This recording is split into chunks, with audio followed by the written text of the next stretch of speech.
Hi everyone, welcome back to the channel. In this tutorial, I will show you how to get the new legendary fish, Star Snail in Fish It.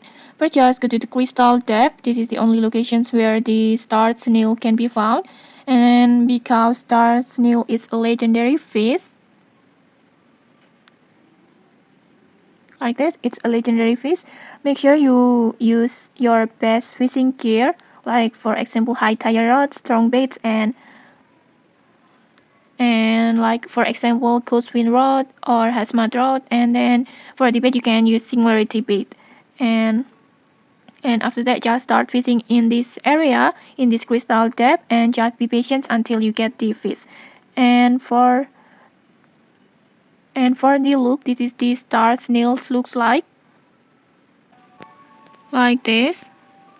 It's so cute. It has a blue color with the glowing yellow dots like this. It's so cute, but also cool. And okay, maybe that's it. If you found this helpful, don't forget to like, comment, and subscribe for more tutorials. Thanks for watching and see you.